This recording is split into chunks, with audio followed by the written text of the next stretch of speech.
दादी, पुत्र पुत्र होते हैं, इससे क्या अंतर पड़ता है? अंतर ये पड़ता है धनराज कि अब मन्यु बन गया अमरवीर और उसकी माता बलिदानी हुई। मैं लील गई प्रभु, तो ये मेरी तुच्छ कहानी हुई। पर अब जो जो तेज पवन में लहरेंगे ये खुले केश मेरे, ये ऋणी रहेंगे मन्यु के। देखेंगे मेरे बेटे शेष खड़े। सखा, देखा आपने, पूर्ण तो हुई ना मेरी ना मेरे पतियों की शपथ अभी।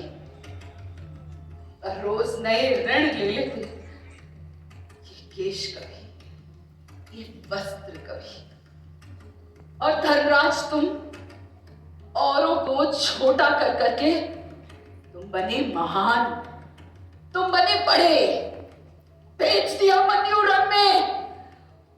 और मेरे बेटे रहे खड़े, बेच दिया मन्यु रण में। मेरे बेटे रहे खड़े।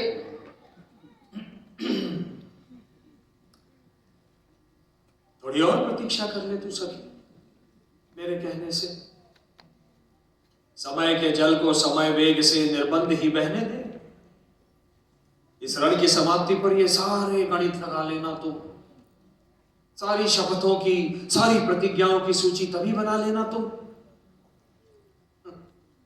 सच कहता हूं सखी, इस रण में सारी शपथें पूर्ण हो जाएंगी, कोई प्रतिज्ञा नहीं बचेगी, सारी मुक्ति पा जाएंगी। सखी, हम सबके आने जाने का समय सुनिश्चित होता है, पर ऋण उसी से चुकता है जिसके हाथों वो अर्जित होता है। इन पर जो पहले के ऋण हैं उनको तो चुक जाने दे, इन केशों पर मन्यु के ऋण का बोझ ना आने दे। तनिक भारी है वो बोझ उसका, ये केश नहीं ले पाएंगे। आर्यावर्त के युग अनेक उस ऋण के नीचे आएंगे। हाँ, इतिहास में रण बांके तेरे पुत्रों का नामांकन नहीं हुआ, यही है ना व्यथा तेरी। तो इतिहास में रण बांके तेरे पुत्रों का नामांकन होगा। अमर बूंद की मां कहलाने का स्वप्न तेरा वो भी पूर्ण होगा। बस थोड़ी और प्रतीक्षा कर ले।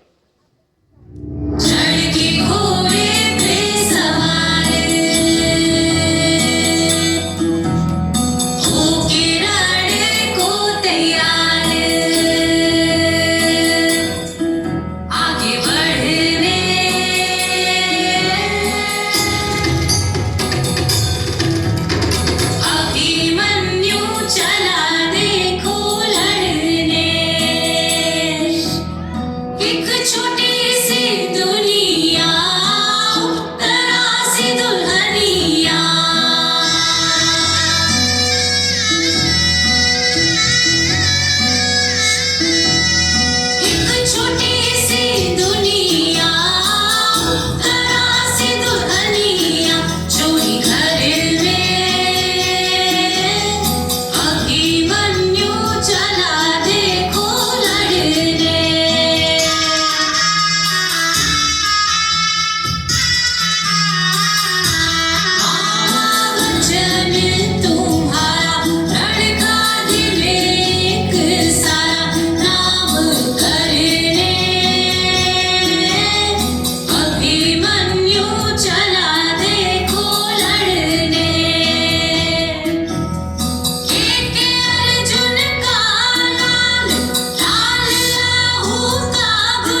शपथ है मेरी अटल प्रतिज्ञा, पूर्ण से कल कर दूंगा। नहीं कर पाया अगर ये तो दहन स्वयं को कर लूंगा।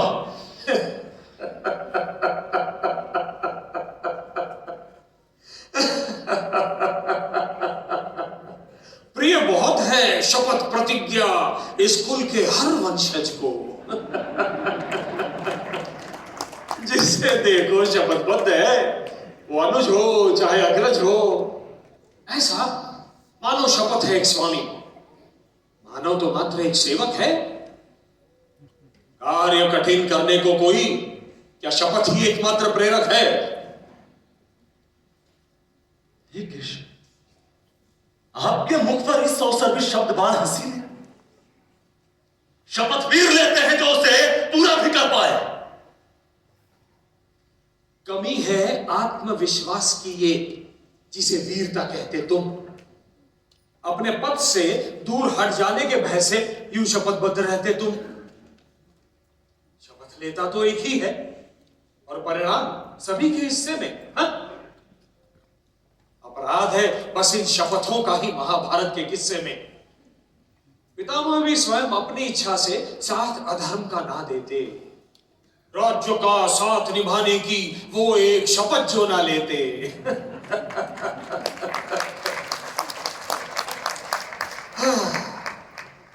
मैं शांति दूत था, फिर भी ज्ञात था कि संधि कभी नहीं होगी। युद्ध तो होगा पर भीम की शपथ पूर्ण ना होगी। मुझे शांति दूत बनाने से पहले ज्येष्ठ भ्राताश्री पूछा था पांचाली से कि क्या ये अपनी शपथ को वापस लेगी। मेरे इन खुले केशों के लिए दुशासन की छाती का रक्त ले आओ भीम, यही कहा था ना तुमने? पार्थ, हर विवाद को सुलझाने की शक्ति होती शब्दों में। मैं तो ये रण रुकवा देता, और मेरे हाथ बांध दिए तुम सबकी शपथों।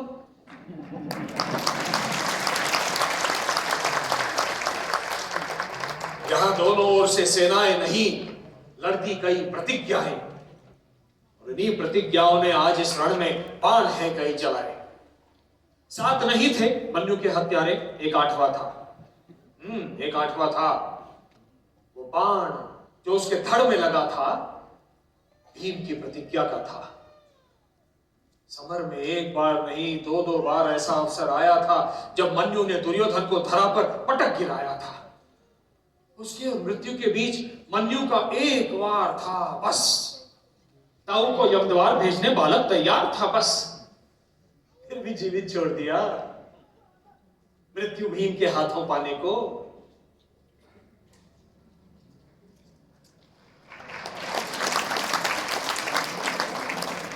जो मन्यु उसे मारकर युद्ध अंत कर देता तो सम्मान नहीं मिल पाता तब भीम की कठिन प्रतिज्ञा को, है ना?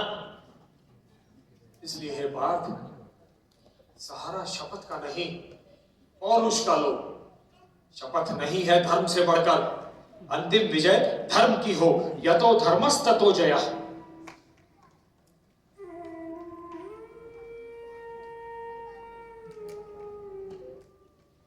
हे केशव, हे केशव, मैंने धर्म मार्ग पर चलकर देखो क्या पाया। इसका था अधिकार बोध पर, मैं कंधा ही दे पाया। आज जिसे खोया वो अगली पीढ़ी का शासक होता। इससे योग्य अधिक बलशाली अब इस कुल में ना होगा। फांस तो जीवन भर मेरे सीने में गड़ती जाएगी। चक्रव्यूह में फंसा रह गया मन्यु याद दिलाएगी। मुझे आश्चर्य हो रहा है धर्मराज कि तुम इतना क्यों रोते हो। चक्रव्यूह से निकल न पाया अभिमन्यु कहते हो।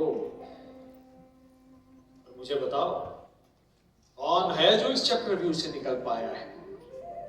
क्योंकि सभी को तो मात्र इसके भीतर जाने का मार्ग ही समझ आया है। यदि चक्रव्यूह से निकलना जरा भी संभव होता तो आज इस कुरुक्षेत्र पर यह रक्तपात न हुआ होता। चक्रव्यूह में फंसा है पुत्र मोह से ग्रसित वो राजा। जुआ तो करवा बैठा और करवा न पाया साझा। चक्रव्यूह में फंसे हैं माता गांधारी के बेटे। जिस राज्य की खातिर किया ये रण, क्या है वो अधिकारी उसके?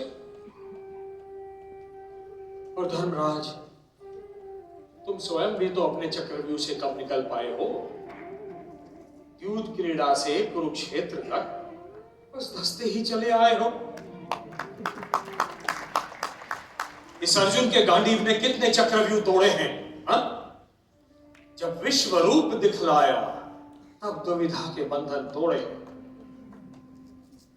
पांचाली के ये खुले केश, क्या ये किसी चक्रव्यूह से कम है? क्या इन्हीं केशों के कारण नहीं हो रहा महाभारत का ये रण है?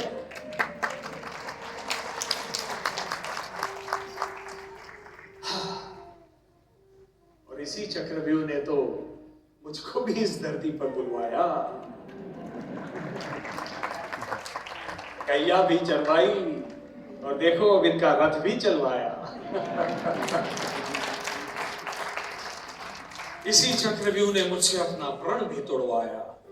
2 बाण क्या चला दिए पितामह ने, मैंने चक्र उठाया। जब इस चक्रव्यूह ने खुद मुझी से इतने नाच नचाए तो तुम साधारण मानव इससे बाहर कैसे निकल आए? ये जीवन ही एक चक्रव्यूह है धर्मराज, ये जीवन ही एक चक्रव्यूह है और हम सब अभिमन्यु। और इसके भीतर लड़ते लड़ते ही बीतेगी हम सब की जीवन आयु। है बात, वो 7 महारथी 7 दोष थे जिनसे हमको लड़ना। काम, क्रोध, मोह, माया, लोभ, मद, मत्सर, इनसे हमको लड़ना। द्रोणाचार्य ने चक्रव्यूह को तभी रचाया है राजन, तुझको तेरी शिक्षा का अंतिम पाठ पढ़ाया है राजन, कि व्यूह में जाना उसका कर्म था और बाहर आना उसका फल। पर फल पर न अधिकार आज है न होगा कभी कल। कर्मण्येवाधिकारस्ते मा फलेषु कदाचन मा कर्म फल हेतुर्भुः मा ते संगोऽस्त्व कर्मणि। हे सौभद्र, हे अर्जुन सुत, हे अमरवीर, हे अभिमन्यु, आने वाले युगों युगों तक प्रति कर्म का बनेगा तू मन्यु। अक्षरशः भी मिट जाए महाभारत का इतिहास अगर, फिर भी अंतिम शब्द के रूप में कर्म रहेगा अजर अमर। जब विश्व शांति और धर्म स्थापना डगमग जग में डोलेगी, ये चक्रव्यूह की गाथा निजसार स्वयं ही बोलेगी। पर जो इस व्यू को भेद कर पूरा वापस आ जाएगा धर्मराज, वो जन्म मृत्यु के चक्र से उठकर